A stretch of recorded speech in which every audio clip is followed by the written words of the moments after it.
Hello à tous, j'espère que vous allez bien.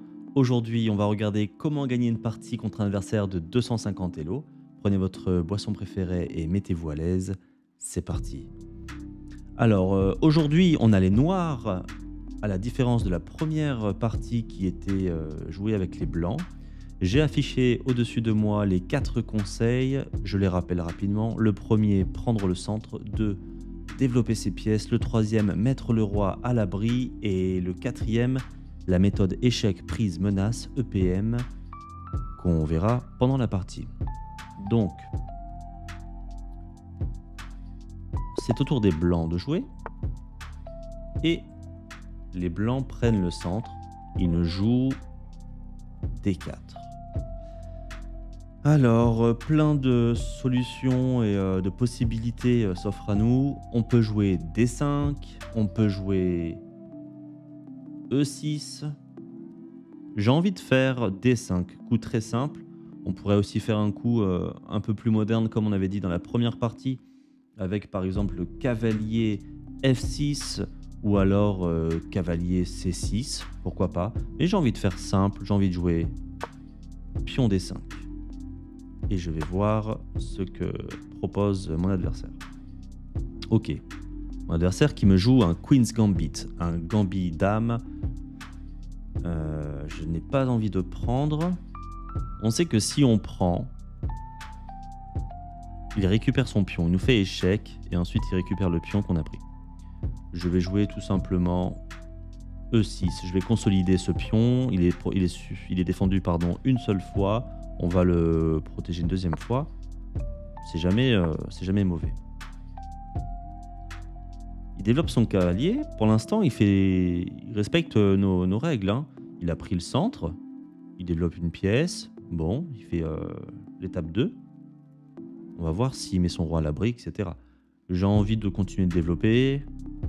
Alors, je pourrais potentiellement mettre mon fou derrière son cavalier pour faire un clouage. On peut faire ça. Ça peut être intéressant. Allez, on va jouer ça. On joue fou C3. Fou D3, pardon. Non, même fou D4. J'ai pas les yeux en face des trous. Fou D4. Ok. Il nous joue donc un coup de développement avec son cavalier. Très bien. Alors on a envie de garder les fous, hein. On sait que les fous sont un peu plus puissants que les cavaliers. Ça dépend de la position, du type d'ouverture et du type de position. Mais, par exemple là, si je prenais, je lui doublerais ses pions. Il n'a pas d'autre moyen de prendre parce que je fais échec, bien sûr. Donc, fou prend cavalier, échec, et il reprend. On va faire simple, on va dire on est vraiment très débutant. On est un peu dans l'euphorie de l'échange des pièces. Et donc, on va prendre. Je vais prendre ce cavalier. Il doit reprendre du pion. Il est obligé. Alors, il n'était pas vraiment obligé. Il aurait pu mettre aussi son fou devant. Ou sa dame, bien sûr. J'aurais mangé la dame ou j'aurais remangé le fou. Ce qui fait de graves dégâts sur l'accumulation. Donc, je vais continuer de développer mes pièces. Allez, on développe. Sans grande théorie, vraiment aucune. On peut faire petit roc maintenant. Alors on peut faire petit roc, on peut continuer de développer. J'ai envie de faire petit roc. Ou alors même, on peut même envisager grand roc. Mais il faut continuer de développer. C'est ce qu'on va faire. J'ai envie de jouer ce coup de fou. Et c'est joué. Notre adversaire qui recule son cavalier. Alors j'ai l'impression qu'il veut le replacer. Pourquoi pas? Repasser peut-être là-bas. Bon, ça paraît un peu bizarre. Hein. Alors sinon il perd du temps. Soit il perd du temps. J'ai l'impression qu'il perd du temps. Et nous on peut gagner un temps sur ce cavalier. Mais si on fait ça, alors voilà. Là c'est intéressant. Si on bouge ce cavalier pour inciter l'échange, on reprendrait et on aurait les 2 pions doublés. Donc c'est pas un bon échange pour nous. En tout cas, ça n'en serait pas un. On aimerait faire potentiellement cavalier E4, puis aller taper ce pion gratuitement, qui est libre, qui n'est pas protégé, et en plus attaquer la dame. Mais je vous dis que le problème, c'est que si on fait ça, il risque de nous reprendre là. Obligé de reprendre, on ne peut pas lui laisser un cavalier gratuitement. Et on a les pions doublés. Alors on va continuer notre développement. On est sur... on est bien parti. Ah, très bien. Notre adversaire qui nous fait tour B1, pardon. Un coup de tour. Et il attaque notre pion B7. Notre pion B7 n'est pas protégé. Alors on peut le protéger. On peut jouer ça par exemple. Pion B6. Et en fait on protège, on auto-protège ce pion avec nos deux pions.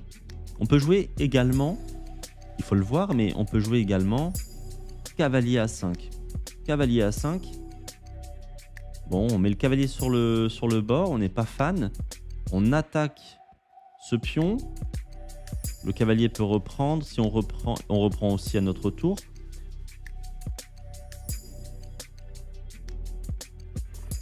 Il perd un pion au final et on perd un pion parce qu'après il revient là. Et pourquoi je disais cavalier A5 à la base, c'était pour protéger ce pion. On n'a pas vraiment... on peut jouer ça sinon. Ou alors on joue ça. Et moi je voulais faire grand roc. Donc si je veux continuer mon idée de faire grand roc, il faut que je protège ce pion. Allez, on fait ça. On joue cavalier A5. On sort la dame. Alors là, il faut la sortir parce qu'il faut qu'on puisse roquer. Donc j'ai pas de grands coups possibles. Je pourrais encore jouer des coups de fou pour replacer la dame. Mais je vais la placer tout simplement ici. Et j'essaie de dynamiser. Voilà. Bon, mon adversaire qui fait une terrible erreur. Il veut doubler ses pièces pour attaquer la faiblesse de... Enfin, qui n'en est pas vraiment une. Mais il va attaquer mon pion B7. Et il me donne la dame en 1. Je prends la dame. Il peut reprendre soit du cavalier, soit de la tour, soit du pion. Il reprend de la tour. Cette fois-ci, je peux faire mon grand roc. Je n'ai plus peur. Ça, il faut bien le comprendre. Surtout quand on est débutant. Je n'ai pas peur de faire mon grand roc. Parce que mon pion, là, pour l'instant, il n'est pas protégé. C'est vrai. Mais si je fais mon grand roc... Mon roi va se retrouver ici. Vous savez, le grand roc, c'est toujours 2 cases à gauche ou à droite. C'est juste le placement de la tour qui est un peu différent. Parce que là, quand je vais faire grand roc, la tour va se retrouver en D8. Elle va se retrouver ici, après le grand roc. Donc elle sera dans une colonne centrale. À la différence du petit roc, où je fais aussi un saut de 2 cases. Mais la tour se retrouve en F8 et elle n'est pas encore dans les 2 colonnes centrales. Donc... Le petit roc est un peu plus sécurisé, plus sécurisant, mais moins agressif, moins actif. Alors que le grand roc, on est un peu moins sécurisé parce que notre roi n'est pas vraiment au centre de ses pions, de ses 3 pions. Il ne se retrouve pas en B8, mais il se retrouve bien en C8. Par contre, la tour qui se retrouve en D8 est beaucoup plus active. Donc tout ça pour vous dire que je peux jouer mon grand roc car je vais protéger mon pion avec le roi. Ce serait une grave erreur de sa part de s'attaquer à mon pion B7. Donc je fais grand roc. Et vous voyez ce pion qui est maintenant protégé. Alors ça paraît un peu bizarre, mais il est protégé quand même. Je peux jouer plein de choses là. Alors je peux replacer mon roi en B8 parce que j'ai envie d'avoir la même configuration optimale que lorsqu'on en fait un petit roc. On peut le faire, c'est un coup qui existe. On peut aussi attaquer coup forcé pour la tour. Bon, si on lui fait ça et qu'il vient là, il attaque le fou. On peut pas reprendre de la dame parce qu'il y a le fou derrière. Est-ce que c'est un bon coup? On peut faire ça. Allez, on va jouer ça. On va jouer juste pour voir. On est des débutants. Et il fait ce qu'on disait. Et vous voyez, c'est pas un bon coup parce que, enfin en tout cas pour nous, parce que maintenant il peut prendre. On peut pas prendre la tour avec la dame à cause de son fou, ça on le sait. Et si on bouge le fou, il gagne le pion. Alors comment faire pour ne pas vu qu'on peut pas bouger le fou, sous peine de perdre le pion A7, il faut qu'on protège le fou. Alors on va jouer tout simplement dame D7 et on protège. Et on protège. Cette fois-ci, je vais jouer mon roi pour pouvoir protéger ce pion qui ne l'est pas. Tout à l'heure, le problème au début de la partie, c'était de protéger ce pion B7. On l'a fait. Maintenant, on voit que le grand roc ne protège jamais ce pion.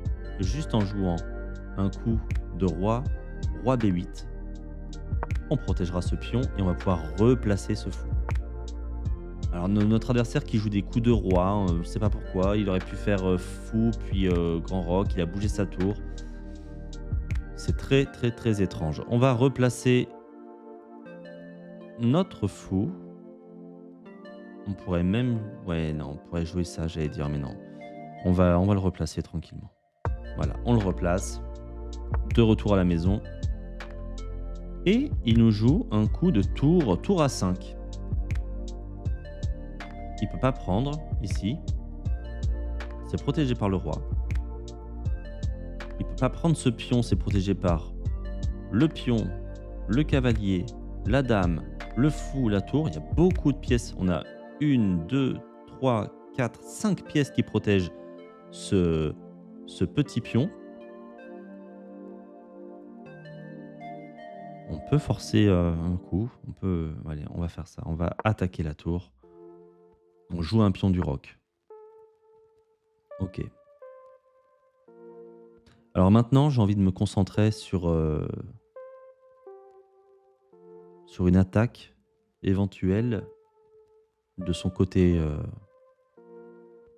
du côté là où il y a son roi. Je peux aussi replacer placer cette tour là dans le centre. On aime bien mettre les tours ici. Son fou qui est très gênant, hein. On voit bien que son fou qui protège bien sa tour. Il fait du bon boulot, ce fou. Et il est assez pénible. Je pense que je vais faire ça, ramener la tour ici pour attaquer ce centre. Alors, bien sûr, on a pris un peu le centre. Lui aussi, il a pris un peu le centre. On a développé nos pièces. 1, 2, 3.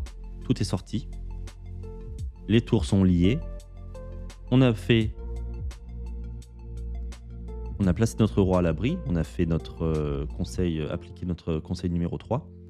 Et lui, regardez, il a pris le centre. Un petit peu. Il y a cette pièce-là, cette pièce-là. Cette pièce qui contrôle, celle-ci qui contrôle ça. Et celle-ci qui contrôle ça. Donc on va dire qu'il contrôle le centre. Il a même ce cavalier qui contrôle le centre. Le fameux centre parfait. Est-ce qu'il a développé toutes ces pièces? Non. C'est deux fous qui sont complètement bloqués. Enfin, ils sont pas bloqués. Ils tapent dans la tour. Donc ils ont vraiment très peu de cases. Hein. Il a qu'une case de disponible. Et lui, il y en a 2. Et son roi n'est pas à l'abri. Donc, j'aurais presque envie de jouer échec pour proposer l'échange et peut-être ouvrir la position. Mais je vais doubler mes pions. Est-ce que c'est ce que je veux? Je ne sais pas. Je ne crois pas que j'ai envie de ça. Je vois pas comment ouvrir cette position. Je pense qu'il faut que j'ouvre là-bas. Bon, il a 3 pions, j'en ai 3. Ah, regardez, j'ai un super coup. Échec. Fourchette. Donc je fais échec avec le cavalier et je gagne la tour. Il n'était pas facile à voir, je viens de le voir, je l'ai vu très tardivement. Et là, je m'empresse très rapidement de prendre la tour, de reprendre du roi. Et c'est ce qu'il fait. Et là, la position est complètement gagnante. On a un avantage de +8. Et on va envoyer cette marée de pions tout casser sur son passage. On n'a toujours pas envie de prendre ce pion parce que si on prend, il va reprendre. On peut, hein. Enfin, il peut pas vraiment reprendre du coup. Il est gratuit ce pion. Si on prend et qu'il reprend, on reprend du fou et il a perdu un pion et un cavalier contre un seul pion. Donc on serait complètement gagnant aussi. Et encore une fois. Il faut qu'on ouvre. J'ai envie de jouer ça. Allez, on va jouer ça. On attaque les 2 pions.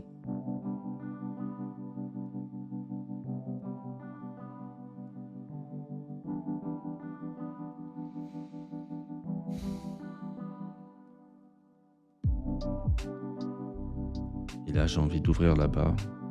Allez, j'ouvre ici. Je lui propose l'échange. Bon, il prend pas. Allez, je reprends. J'essaie d'ouvrir au maximum. Je casse tout. Il doit prendre de la tour. Il ne prend pas. Alors là, je peux jouer ça pour protéger ce pion. Ce serait un très bon coup parce que ce pion n'est pas protégé. Si je prends ça, c'est bien aussi. Parce que je prends le pion et j'attaque le cavalier. C'est encore plus fort. On va faire ça. Tout attaque. Là, j'ai toutes mes pièces qui attaquent. Voilà, et vous voyez, je regagne le cavalier et c'est protégé par le pion. Il joue un coup de tour, il attaque encore le pion, il ne sait pas vraiment quoi faire avec ses pièces. On va prendre ça. Alors, si on regarde la méthode échec, prise et menace, on a un échec. Alors, c'est pas avec la tour, c'est pas avec la dame. La dame ne peut pas délivrer d'échec. En revanche, on a un échec ici en poussant ce pion et délivrant un échec avec le fou. On appelle ça un échec à la découverte. Parce qu'on ne le donne pas du premier coup, avec, comment expliquer? On ne le donne pas en bougeant le fou, on le donne en bougeant une autre pièce. Parce qu'on va démasquer une attaque. On va découvrir une attaque. Donc un échec à la découverte. Mais qu'est-ce que ça nous donne? Échec, il ne peut pas aller là parce que mon pion sera ici, il faut le voir. Une fois qu'il aura bougé, il contrôlera ses pièces. Donc notre roi qui doit descendre ne pourra plus aller là à cause du pion qui aura bougé. Il ne pourra plus rester là à cause du fou, ni dans sa case blanche à cause du fou. Donc il doit descendre. On va peut-être faire ça, ça a l'air d'être pas mal. On fait ça, échec à la découverte. Et il doit descendre. Alors maintenant, je peux prendre ce pion, j'ai toujours pas d'autre échec. Hein. Je peux prendre ce pion, je peux monter là-bas, attaquer ça et ça. Je pense que ça a l'air très fort ce pion, ce coup. Ce pion-là, vous voyez, on pourrait le prendre, mais ce serait être vraiment gourmand. Est-ce que c'est très utile? Est-ce qu'il nous pose problème maintenant? Je ne crois pas. J'ai envie de monter ma dame et d'attaquer ces deux fous. Il ne pourra pas les sauver, hein. Les deux, il peut en sauver qu'un. Donc on appelle ça une fourchette. Hein. Et vous voyez, il fait pire que ça, il nous donne la tour. Alors là, je la prends avec quoi? Je la prends avec la dame ou je la prends avec le fou? J'ai envie de la prendre avec le fou. Ça a l'air pas mal. Ouais, je vais prendre avec le fou. Allez, comme ça on bouge un peu et on active encore plus ce fou qui était déjà très actif. Alors là, il nous fait un coup de fou qui attaque le pion C7. Pas grande peur non plus. Hein. S'il nous prend, on reprend. C'est pas très inquiétant. Et moi, je gagne encore le fou. C'est ce qu'il fait. Je reprends. Alors, je vais reprendre du roi. Je n'ai pas le choix. Il a encore pas mal de pièces à bouger. Il ne peut pas y avoir de pattes. Et alors, regardez. On a un échec et mat en un coup. Mat en 1. Je vous laisse le plaisir de mettre pause sur la vidéo pour le trouver. Et je reviens vers vous dans un instant. Alors, bravo à vous si vous avez trouvé le coup gagnant. On voit que le roi est sur une case violette. Il ne peut pas aller ici. Et il ne peut pas aller ici à cause de la dame. Il ne peut pas aller ici non plus à cause du pion. Et il ne peut pas aller non plus ici à cause de la dame. Donc il a vraiment que cette case. Quel coup peut délivrer un échec et mat? Si vous avez répondu Dame H1, c'est le bon coup. Échec et mat. Voilà, c'est tout pour cette vidéo. Si elle vous a plu, je vous invite à l'aimer, la commenter et vous abonner à la chaîne. C'était Matt au hasard. Je vous dis au revoir et à la prochaine.